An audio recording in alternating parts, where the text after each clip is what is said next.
you have a deeper crisis in this sense of the state, and the state as a redistributive mechanism or as a development instrument. Both of these paradigms seem to be in a kind of crisis. And the surge of neoliberalism and the far right today, both of these actually are attacking the state in different ways. But both of them are saying state as an instrument of either, as I said, redistribution, the socialist model, social welfare model, or even the bourgeois liberal model, that we need to at least have some benefits for the poor, otherwise the state cannot hold. Even that is in a state of crisis. Or the way Narendra Modi has used the powers that he has as government to beat down big business to becoming subservient to him. And, big business has always been quite happy to forget politics and go along with anybody who allows them to make more money. But let's be very clear. Zionism and Hindutva, what we are calling as what you would call Hindu-nationalism, are essentially kindred souls, shall we say. That they accept that only certain groups have right to the nation, others don't. So in that sense... And white supremacy being the US equivalent. White supremacy, which is also coming out of the closet in different ways. And even you can see that in Europe, you can see that in other places. But let's not forget, the underlying social conflict in Venezuela and Brazil is also in some sense framed by how the elite see themselves. I'll never apologize for the United States of America. Ever. I don't care what the facts are.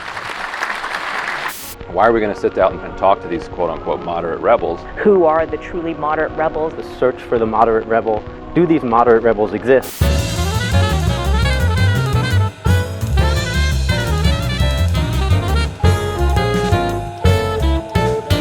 Moderate rebels. This is Moderate Rebels. I'm Ben Norton here with my co-host Max Blumenthal, and today we're going to talk about the largest democracy in the world, India, which just had a major general election in which the far-right Prime Minister Narendra Modi was re-elected in a landslide, and his party, the BJP, is effectively governing now as a one-party government without an opposition.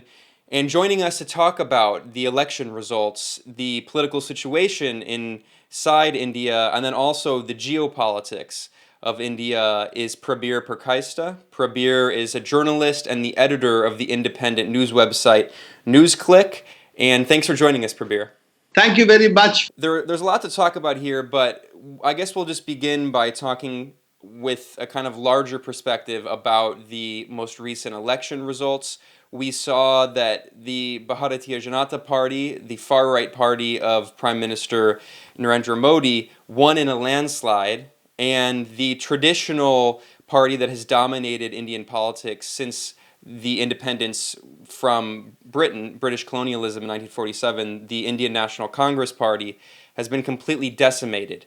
So this is the second election now in a row that Modi won in a landslide, and it's the second election that Congress has really dramatically lost. What is your take on the election? This has been, in some sense, an election which is going to define India for at least the near future. That for the first time, the election was contested on a platform which was nationalist in a national sense, threatening, saber-rattling, talking about military power directly. And secondly, it also internally identified itself with the Indian nation as being a quote-unquote Hindu nation. This was done in different ways, not explicitly stating it as such, but was done, for instance, by putting somebody for elections as a candidate who won, who was charged with terrorism.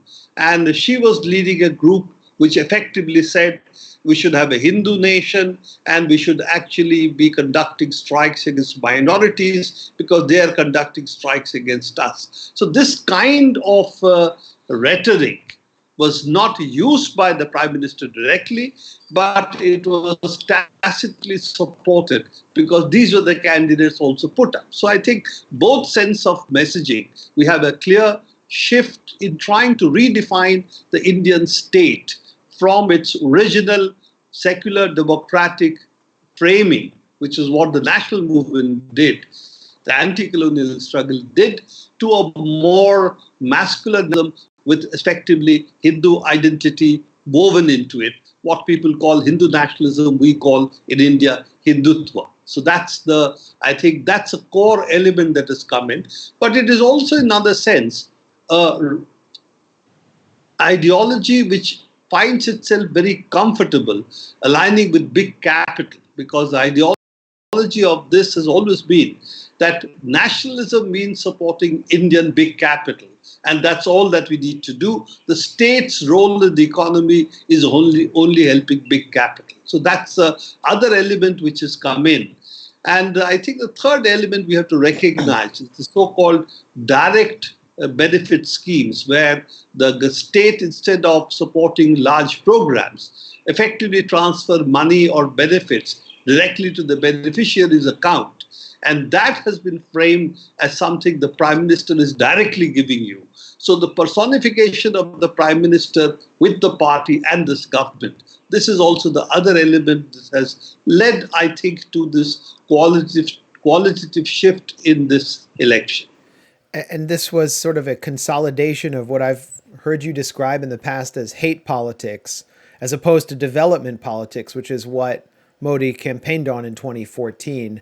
In an economy that was suffering. Do you see this as linked to the global trend that played out in EU elections around the issue of Brexit, where identity and ultranationalism is taking precedence over people's economic situation? I do think that a particular model of economic development, which based itself on what we call the neoliberal reforms, which reduced the role of the nation state, has led to a pushback, not in the economic sense, but pushback in the political sense. So what has happened is we are getting a reaction to neoliberal reforms saying that, oh, those were the globalizing elite, the secular elite. What you need is ethnic nationalism or identity-based nationalism of different kinds. And this identity nationalism can be religious nationalism, can be white supremacist nationalism. It can take different forms in different places. But what you are seeing is really this coming to the fore. And you're right that in 2014, Modi campaigned on a development platform to make himself acceptable to larger sections of the people. But there was also this element that forget about our Hindu nationalism or Hindutva identity. That you have to accept if you want development. So I think this time what has been flipped around is development has taken the backseat. The Hindu identity politics has been brought to the forefront. Yeah, and Prabir, let's talk more about the opposition to the BJP. I mentioned that the main party that has dominated Indian politics since Indians earned independence from British colonialism in 1947, the Indian National Congress barely exists anymore. So we saw in this recent election, the BJP now has 303 seats and Congress has 52 seats, which means that Congress did not even get the 10% of seats necessary in the Lok Sabha, the 55 seats it needed to be the official opposition. So essentially what we're seeing is a one-party government. The BJP and its allies dominate the government. We also have seen that Rahul Gandhi, who is currently the leader of the Congress, he has said that he will resign, and they're discussing who could potentially replace him. So could you talk about why you think Congress, which dominated Indian politics since 47, has really collapsed since this election and then the 2014 election in which Modi won? And do you think it's related to the fact that in the 1990s, Congress, which had a legacy of socialism, simply embraced these kind of neoliberal policies that we saw other social democratic parties in Europe embrace, which led to the collapse of parties, for instance, like the French Socialist Party, which also, like the Congress, now barely exists? I think you have a deeper crisis in this sense of the state, and the state as a redistributive mechanism or as a development instrument. Both of these paradigms seem to be in a kind of crisis. And the surge of neoliberalism and the far right today, both of these actually are attacking the state in different ways. But both of them are saying state as an instrument of either, as I said, redistribution, the socialist model, social welfare model, or even the bourgeois liberal model, that we need to at least have some benefits for the poor, otherwise the state cannot hold. Even that is in a state of crisis. So you really have that as a larger framing of the crisis. But within this, I would say let's be clear about the crisis that we have on the political opposition in the country. That we have the Congress in a crisis, yes. We have the regional party in Tamil Nadu also in a crisis, particularly those who came up on the basis of social, shall we say, righting the social injustices in society, the caste-based coalitions that existed. They are in a crisis, and the left is in a crisis. The Congress has actually held much longer out of the independence movement than probably any other formation in the world which led independence movements of this kind. Most of them became delegitimized much sooner. And the fact that the Congress has survived for so long and still remains as a major element of the opposition is, I think, something we have to recognize, that that is still there. What the problem that the Congress has, and I don't see it getting out of it, it doesn't seem to be able to hold itself together unless it has the dynasty heading it. But with the dynasty, it also reduces the democratic urges within the party. So you have this peculiar phenomena that without the dynasty, the party cannot survive, and it cannot now appear to survive with the dynasty because it doesn't provide then the natural churning within the party which democratizes the setup itself. So how would you project the party's future? Does it have one? And, you mentioned the left being in crisis. The Left Democratic Front got pretty much wiped out in Kerala. What accounts for that? Why did that happen?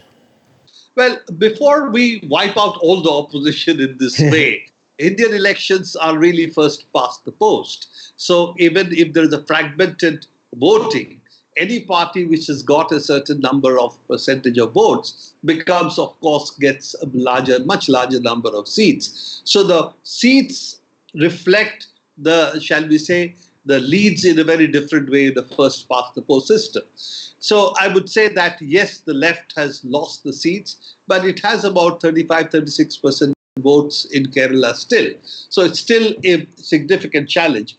But probably Kerala also votes differently in the parliament election than in the state elections. So right. This time, the threat of the BJP was seen by a number of people as a central threat. And they thought that the left is anyway at the national level a weak force at the moment. So the Congress is a more important national party.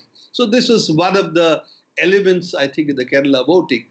But nevertheless, let's also accept that the new challenge of the right, which has come, this redefining the nation in different ways, this is something none of the political parties have been able to fight. And I think how to build a kind of, what shall I say, not a united front because they differ on too many things, but how to unite in resistance to changing the Indian state itself, the character of the Indian state, not just constitutionally, but on the ground, and how yet be able to maintain their political separate identities. I think that's a challenge all of them all of them have. And I think this has to be understood as an existential challenge on two fronts. One is individual parties, but also an existential challenge for the kind of politics we have built in the last 60, 70 years. And out of the national movement, how do you preserve that kind of a simple concept of India as a secular democratic republic? And I think that's the key issue that we have to unite on while disagreeing on various things. I think that's a central challenge for all political parties today. Yeah, and Prabir, one of the main critiques I've seen of the anti-Hindutva, anti-BJP opposition in India is that there's not really a leader that people can unite behind. And it reminds me actually of the situation politically in Mexico, where the left was very weak, and you had a party like the Congress, the PRI in Mexico, that dominated politics since the revolution. And there was one leader who was extremely popular who was able to break the PRI's chokehold and the PAN's chokehold on partisan politics in Mexico. That was Andres Manuel López Obrador, AMLO. And it's actually Vicente Fox before him from the center right. The PAN party. From the left, but AMLO. The first leader to break the chokehold of PRI and the PAN was, and bring in a new party for the first time since the revolution, was AMLO. And correspondingly in India, one of the critiques I've seen is that there aren't really powerful leaders like that. We saw Rahul Gandhi has been really ineffectual as a leader, and many people, like you mentioned, have been criticizing the kind of dynastic politics, saying that the only reason he's really in the head of the party is because of his last name. But it's also interesting to me because I've been following some of these young leftist student leaders and young social leaders. Previously here on our show, we actually interviewed Shayla Rashid, and I was also following the election campaign of Kanhaiya Kumar in Bihar, and he also lost his campaign to a BJP representative. So I'm wondering what you think about that critique that there aren't really powerful leaders on the left, or at least some kind of unifying figure who can push back against Hindutva and BJP. I'm going to react differently on this one.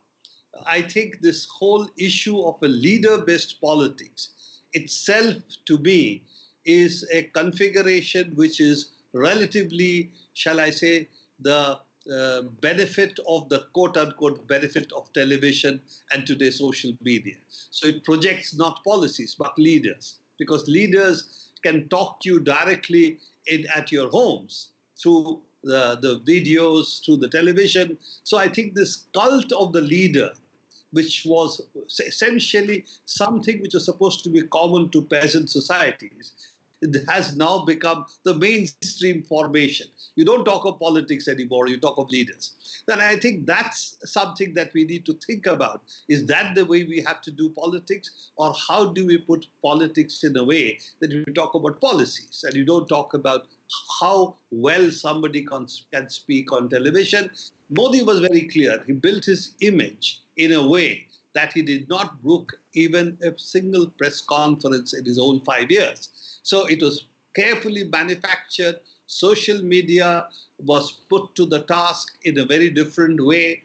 And it was helped by the fact that changed the electoral laws so they could put enough money into it.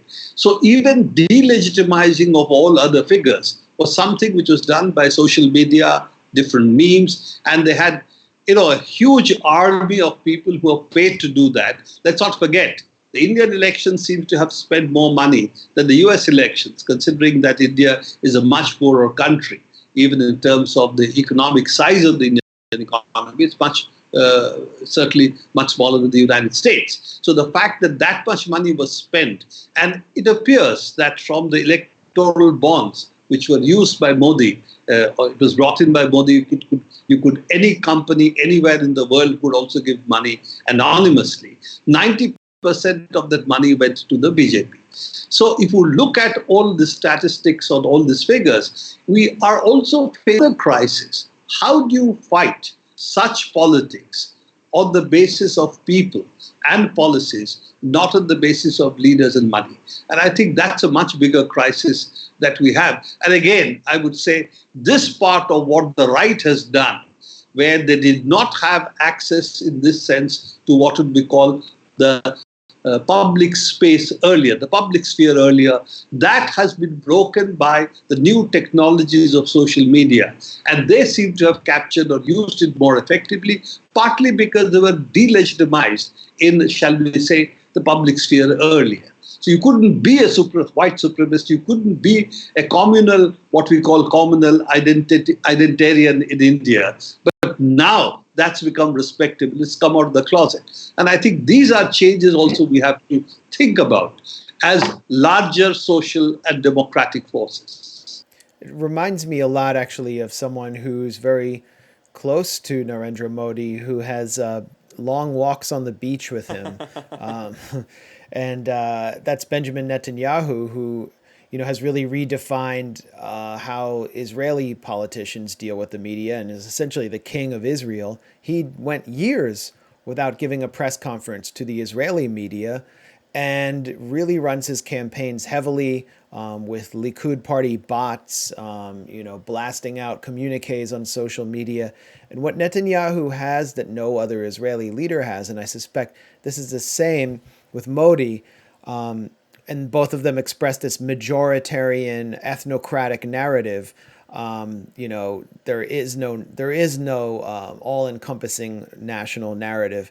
He has not a wide base of popularity, but a very deep, fanatical base of popularity. And so my question is, first of all, does that analogy, does the comparison hold up?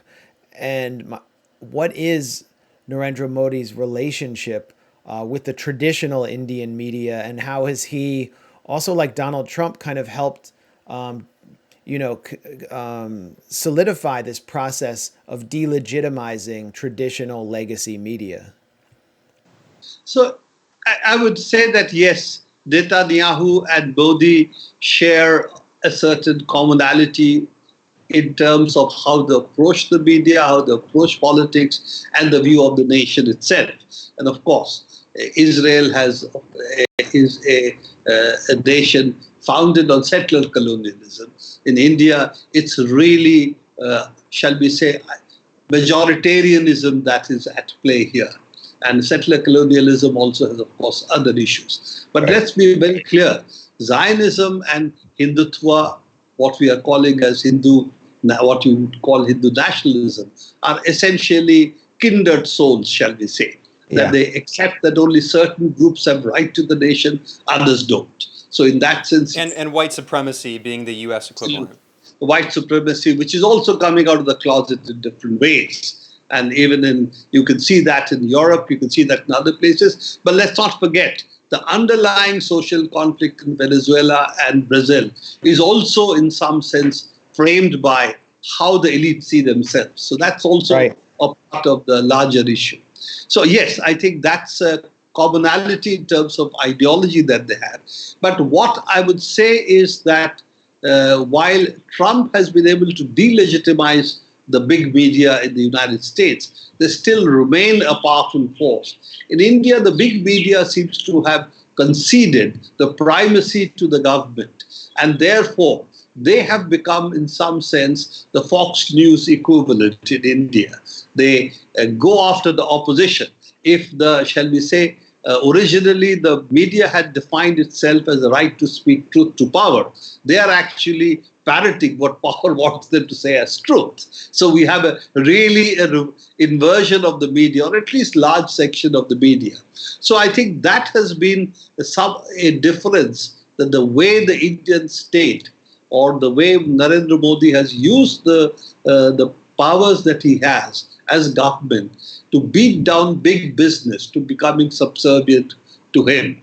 And, big business has always been quite happy to forget politics and go along with anybody who allows them to make more money. So I think that part of the equation still holds. So I do think that we have to also look at how do we fight social media and media dominance if a ruling party wins or a ruling party excels over the media. How do you do it? These are challenges we haven't faced since probably 100, 150 years. So how do you do it today? We faced it at the time of the British. How do you organize when you don't have media? The polity is completely against you. You don't have rights. So how do you... We seem to be slowly going back, in some sense, in those times, and we have to rethink our politics. I'm not going to say we are there. I think we still have a lot of space.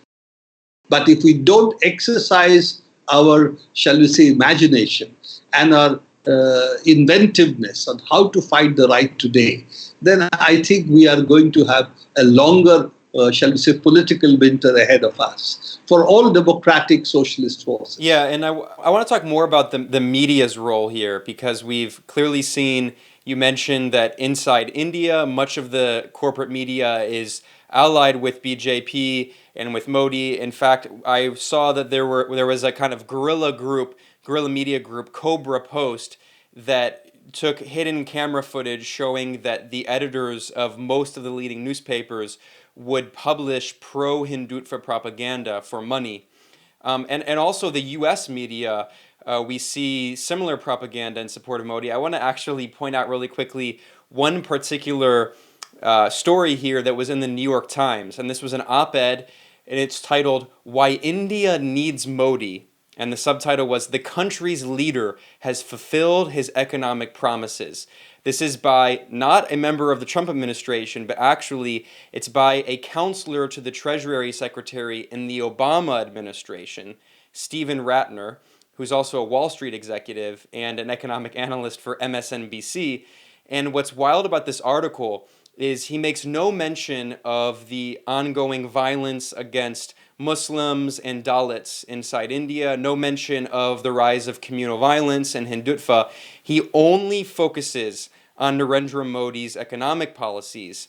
And Steve Ratner, again, this is someone who advised the Obama administration, he writes very clearly in the New York Times, he writes, quote, "Modi should recognize the importance of a less statist approach and pursue with more vigor important initiatives like deregulation and privatization of state-owned companies. A bit more Thatcherism would serve India well." So this is what a New York Times columnist wrote about the Indian election. This was, in fact, I think the biggest, in terms of, I think this might have been the only New York Times op-ed about the Indian election, or at least one of the very few published. And the message is, we love Modi because he is a neoliberal and is working to privatize and deregulate industries. So what do you say in response to that? And how has Modi's economic policies influenced elites both in India and elites around the world and led to them supporting him? You know, the growth of what I would call the think tank journalism, that means the opinion columns are handed over to various think tanks, who in turn are funded by, of course, big business and also by really right-wing ideology. That's been going on in the United States, of course, but also in India. We have on foreign affairs, for instance, the Carnegie Endowment, etc., Brookings, all writing op-ed pieces. And they get good people, competent people, and that's their business, just to write continuing op-eds. Now, I would suspect there is also some hidden incentive for the newspapers to do that. So we do see a lot of this kind of things coming in his opinion. And obviously, as far as big business is concerned, Modi is their favorite. Let's be very clear that they think Modi is somebody who's not going to accept populist pressures for redistribution. If at all the redistribution takes place, it will take place to direct transfers, which in that sense over a period of time can be reduced. So it's not like giving them a right. It's as if you're giving them a certain amount of money. So all of this is something that the big business likes, because it says, give us all the economic space. And if you want to do any social welfare, do it through direct transfers and nothing else. No other economic activity by the state. So this is the ideological framework within which all these so-called intellectuals and post-retirement, shall we say, secretaries of different kinds of the United States operate. They all join think tanks in different ways, which is also a phenomenon taking place in India now. A lot of academics go from academia into think tanks and then write what I would call as paid pieces, in some sense paid news for certain organizations. So I think that's the larger right-wing thrust that anyway we have. And that also spills over into geopolitics, because if we look at what's happening between India, China, or that's taking place with, say, Russia, China, and Iran around, say, the Asian, particularly in Asia, and or probably in Eurasia at that level. So you also see that there is also trying to get different sections align themselves to different parts, some remaining more independent, some now joining the United States. And India, as of now, is somewhere closer to the United States, not yet aligning themselves completely to the US. Before I want to get to that eventually or soon, but I think we should talk a little bit more about the BJP and the trend of ultranationalism, because you have, first of all, this backdrop to the campaign with the suicide bombing in February, the killing of many police officers, the retaliation by India, and all the kind of muscle flexing, saber rattling, and basically nothing was hit. But this was a really, to me, it was a very American or Israeli style episode. And now you have this sweeping victory for Modi and the forces around him, including forces to the right of the RSS, as you mentioned. Looking forward, will you see a striking rise in anti-minority violence? Are they more vulnerable? Has this kind of behavior been legitimized? And what is the future here for Kashmir? Will this mean more disaster for Kashmir? Coming to the issue of what do we see in terms of violence against minorities and what do we think would be the external policy vis-a-vis Pakistan. And of course, Kashmir is a part of the puzzle, both internally and externally. Now, it's very clear that what Modi or the BJP wants is a structural violence rather than individual violence. The individual violence is in order to create a structural inequality. In a way, they are considered outside the pale of politics. So what they want to do is that irrespective of what the Muslims feel, their votes will not matter because anybody who seeks their vote is going to lose the majority vote. So in that sense, if you can communalize or identity politics become so deeply entrenched that they effectively become disenfranchised. And that is their attempt really. So this violence should be seen not as mass violence, which was there in Gujarat, in the Gujarat riots, but you see more creeping violence to structure society in a different way and use it to put a set of say, people outside electoral politics or the normal exercise of democratic rights. So I think this is what we see underway. So they cannot protest, they cannot talk, they cannot fight. And if they do that, then they're immediately considered anti-national. Various attacks then come on that. So this is, I think, the creeping disenfranchisement of our minority sections in India. Now, if you put all the minorities together, of course, they become the majority. But if you can fragment them and isolate them, deal with them by putting each one outside the pale of the democratic polity, then you can really try and get a majoritarian politics or speak in the name of the majority while being a minority yourself. So how do you dice society up in a way that you pretend that you are the majority, even if you are rich, if you are upper caste in India, and you, of course, belong to the social elite. Now that is the social engineering, shall we say, of the public sphere that the BJP is doing at the moment. And let's face it, that they're trying this for 70 years, 75 years. At the moment, they are on the ascendancy, and how long they can create the hate normalization is the issue. I don't think hate can be normalized indefinitely. But yes, in the short run, it's something more visceral can take over the people temporarily. I don't think that the reason sort of goes away or critical faculties of the people at large can be taken over for a prolonged period. So I have hopes on that count.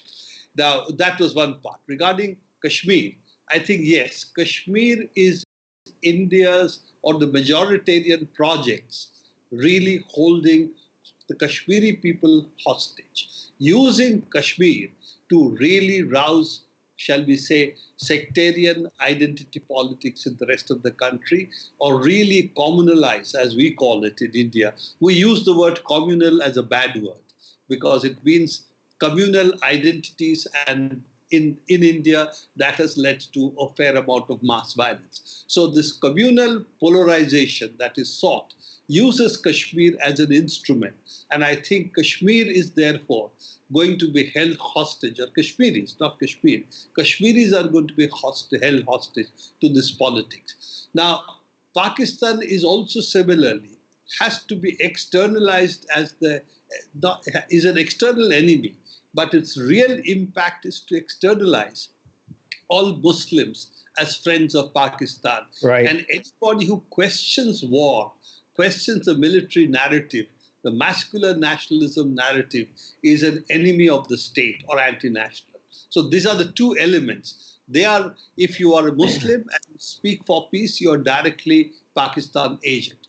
If you are somebody who is on the left, is not a Muslim, speaks for peace, then you are anti-national. So these are the two axes around which this narrative of masculine nationalism has built itself. So yes, I think peace, or asking for peace in the country, or bringing out the peace narrative, is very much a part of fighting the other narratives as well. And the problem that some of the parties had, like the Congress, for instance, they decided not to speak about these things, and they did what we would be calling a soft Hindutva approach. Appeal to a different kind of Hindu identity, says we believe in religion, but our religion teaches us to be more caring, more open, and so on. And unfortunately, between hard Hindu identity politics, the soft Hindu identity politics, hard is obviously, so it doesn't work as a political strategy. And unless you take them head on, if you don't do that, I think you're really, in the long run, giving up the entire social and political space to them. So in that sense, you shift the whole center of gravity more towards them if you give in to that identity politics. So I think those kind of issues are what we have to face. And I have no doubt that Pakistan is going to be used internally. And Pakistan recognizes that no other political party in India can make peace with it unless the BJP wants to. So therefore, they are more comfortable with the BJP winning. At least there is a hope for peace, because if opposition wins, BJP would hold the government to ransom, saying that you are betraying. We are the nationalists, you are the betrayers. And that will actually squeeze any possibility in that sense of rapprochement. This is why Imran Khan actually said openly that he expects the BJP wins and the hope for peace. This is the same argument that the Republican Party and the Democrats had. Only Republicans can make peace with China, that nobody else can. Yeah, I was going to say, this whole dynamic and phenomenon that you describe, it sounds so foreign to me. Thank God I'm in America, where we don't have to deal with politics like this, where dissenters are branded as agents of a foreign power, and the so-called opposition party actually adopts a soft militarist line. I mean, I feel sorry for you Indians, you know? Yeah, and Prabir, this is actually a good segue, because I wanted to ask a bit more about Pakistan and the India conflict there, because I think what's interesting is, if we take a historical look really quickly, if you look at the kind of identitarian, sectarian forces in the region, these were the forces that not only did not oppose British colonialism, but in many cases collaborated with British colonialism. So we saw, of course, that the Indian National Congress, the Communist Party, and some other forces helped lead the resistance against the British. But then we saw that the RSS, which is the large pro-Hindutva, Hindu-nationalist kind of paramilitary cultural group that Modi and the BJP come out of, and that really dominate Indian politics and society, the RSS did not oppose British colonialism and in many ways collaborated with it.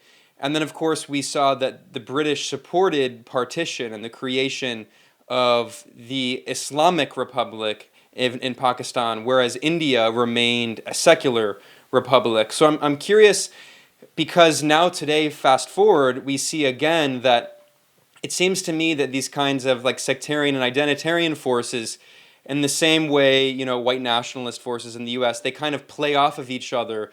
So the fact that you had, Zia-ul Haq was installed through a coup backed by the US and the UK and Islamized Pakistan and made it more and more sectarian.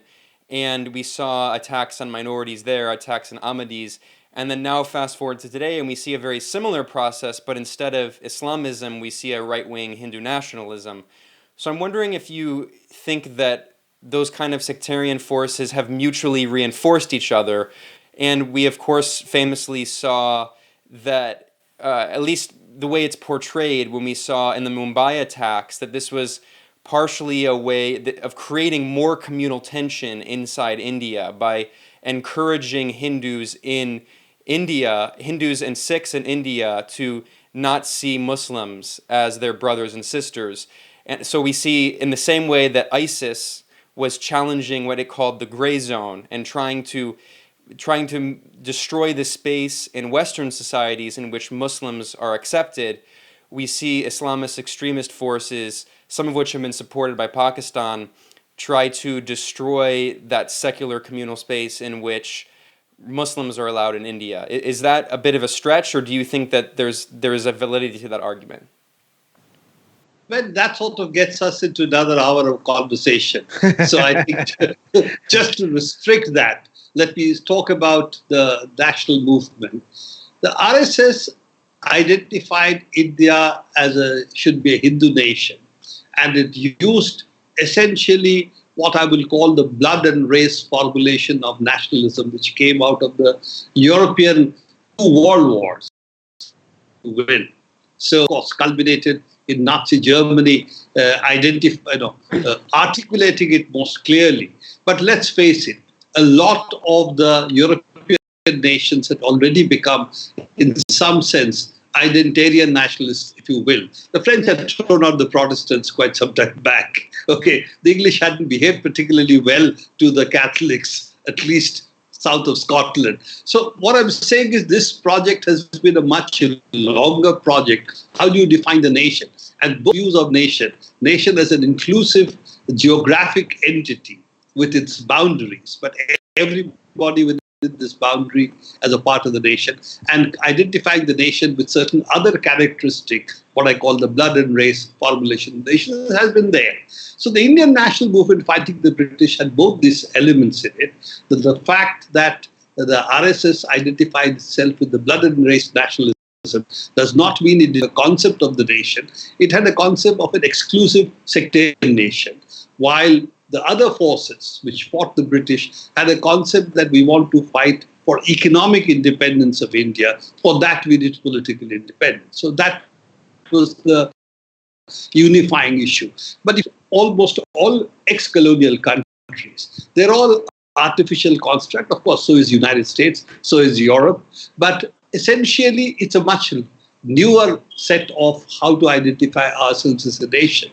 And the fact that they lost at that time means when we give up economic nationalism, that is the time when I think the Hindu identity politics or Hindu nationalism in this sense itself. Because if that doesn't hold India together, the economic space, then what holds India together becomes still a question. But as I said, you see the rise of ethnic nationalism, religious nationalism, white nationalism, all this nationalism coming up, mainly because the attack is on the state. How do you conceive of the state? I think that's the bigger attack that we have. State as an instrument of redistribution, state which allows people a certain, basic rights. The rights that we talk about, the right to food, right to work, right to a healthy life, all of this is what is coming under attack. I think so we have a much greater crisis of the quote-unquote bourgeois state, which manifests itself in different ways. And I think that's something that we really have to address. So I'm not restricting this to India or Pakistan at the moment, because from the beginning I've said we have a much larger challenge when you talk of Duterte to Bolsonaro to Erdogan to Netanyahu to Trump to Modi. So I don't think we at the moment are in a good place if this is happening the world over. And I think shall I say, the democratic forces and the socialist forces, and I'm describing them differently, the liberals, so to say, have to redefine how they want the state to be responsive to the people, not alienated as a bureaucracy, and yet meet social objectives. I think that's a bigger challenge we have. And how do you fight money power in the age of social media? This is, I think, the second challenge we need to have. But hey, I'm not going to sound as a new messiah giving solutions. I'm only saying these are our challenges at the moment. Oh, well, I guess this whole interview is a waste then, because we need answers. There's no panacea. But Max, I've been reading your piece for so long. I'm waiting for your answers. My answers. All I am is a critic. I just, criticize the empire and then let all the chips fall where they may. But speaking of, the empire, the geopolitics, India is in an interesting position right now that we wanted to ask you about, specifically on the issue of sanctions.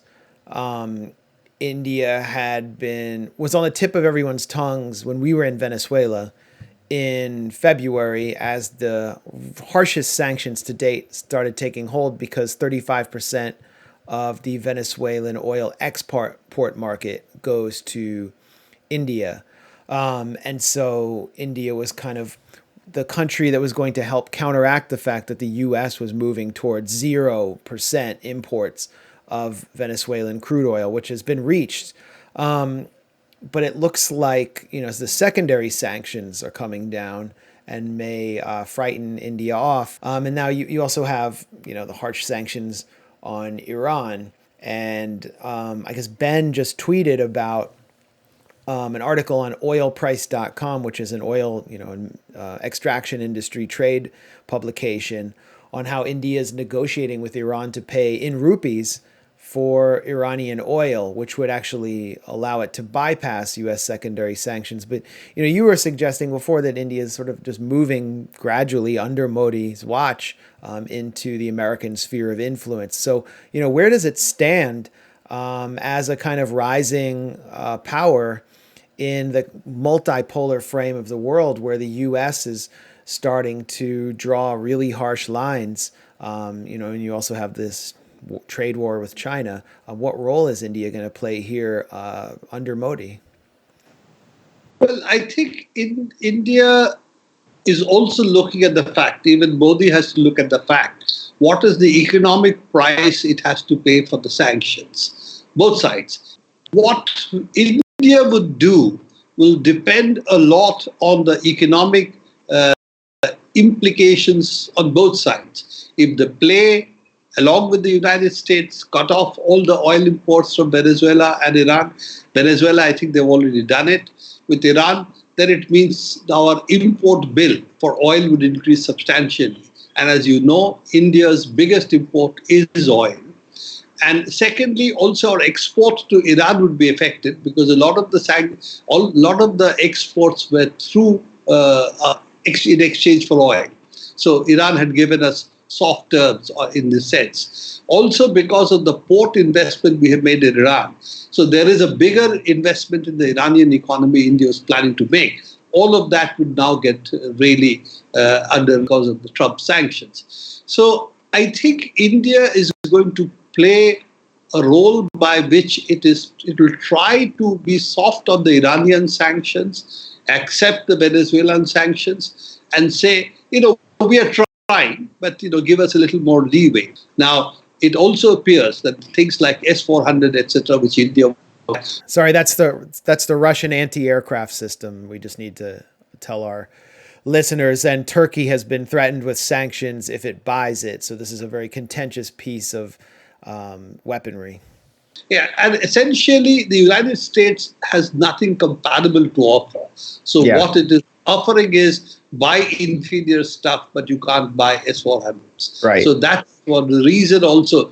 The logic of this is rather skewed. So let's put it as euphemistically as I can. So there is no military logic to say you buy our more expensive but less military. In this case, of course, protective missile defense, or aircraft defense. But at the same time, if you buy something which is better and cheaper, we'll put sanctions against you.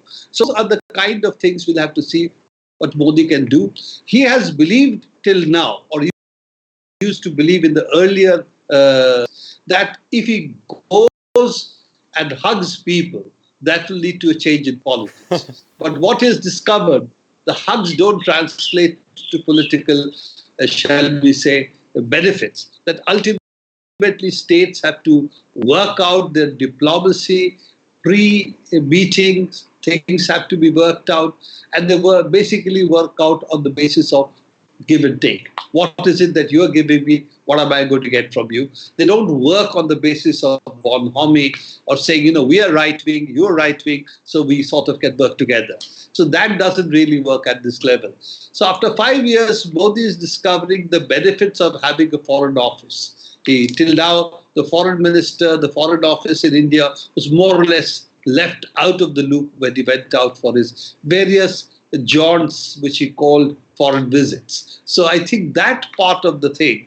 has changed, particularly in Pakistan, because he went and hugged Nawaz Sharif, who was the Prime Minister of Pakistan at the time. Didn't finally lead to any thaw between India and Pakistan because the military are the bigger players in Pakistan. And unless you build a state-to-state long-term dialogue with concrete measures, hugs don't work. So I think we are going to see those kind of changes now coming in, hopefully, that what is India's real interest and how much can we negotiate in terms of even, shall we say, in what would be called realist terms. Yeah, and Prabir, while we're going to wrap up here, I want to take a longer historical look because I'm also curious that India actually still stood by Venezuela politically, and I don't know if that was just because of the oil geopolitics we were discussing, or whether it seems to me that even though Modi might want to take India's foreign policy in a different direction, he's still dealing with decades of previously existing relations. Of course, we saw during the Cold War that India was one of the major leaders, if not the main leader, of the non-aligned movement.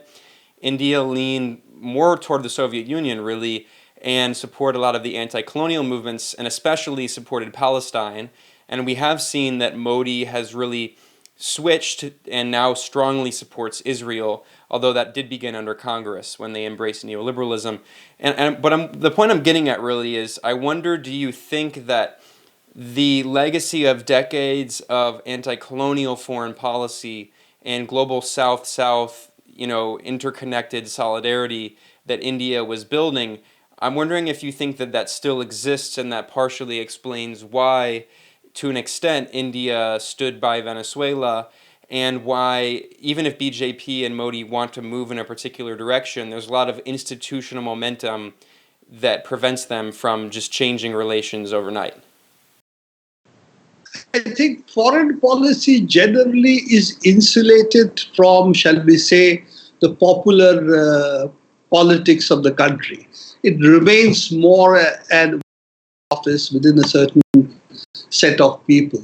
And generally, that does have a continuity, as you were saying, because if we accept that a country has a right to intervene in another country, if we accept that as a principle, then nobody is really safe. And the Venezuela case, where an external set of players decided what is a legitimate election and what is not a legitimate election, is in some sense a very dangerous precedent for the world. And the Foreign Office in India would have said so, that this is, as a principle of international diplomacy, this is something that India should not officially accept. Having that, the question is what I would call institutional creep, that you do see slowly things which were unthinkable earlier changing, and a new set of people who come in, the new bureaucracy which comes, does not have that institutional memory or that continuity either. So they are coming in from outside quite often. Now we have a policy like the United States, you can induct senior offices from outside. So you will start seeing more think tanks and all people putting in people in key governmental positions. So I do think that's going to change, the institutional part that you are referring to. But the basic principles of international law, how much we will stop even paying lip service to it. And Venezuela is a classic case, and so is Iran. Both of them are violations of the international law. Okay, and how do you fight then the rogue state, which is also at the moment the most powerful military player in the world?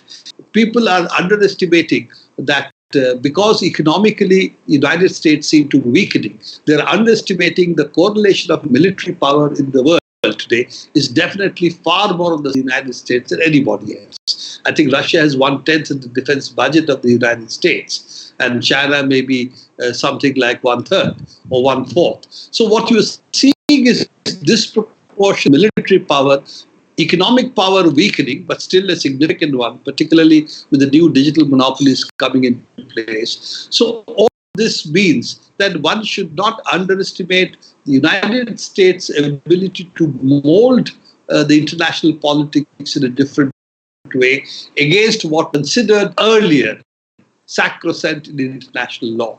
So this new politics, where the international law doesn't count, as long as you have New York Times supporting your policies, or the Guardian in the UK argument, convinces your people that, overthrowing the Venezuelan government is the best case for democracy in Venezuela.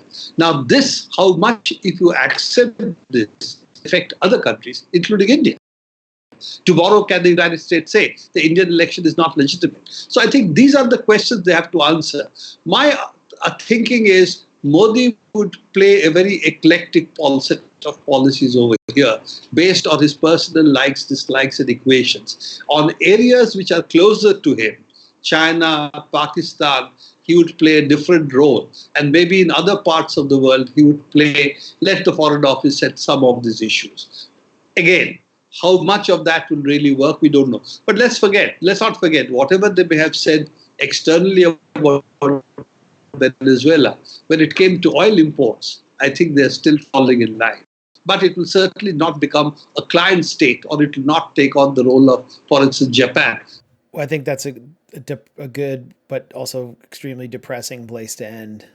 And overall, a conversation about a tragic trend in rising power that really reflects a lot of global trends, politically, culturally, and economically.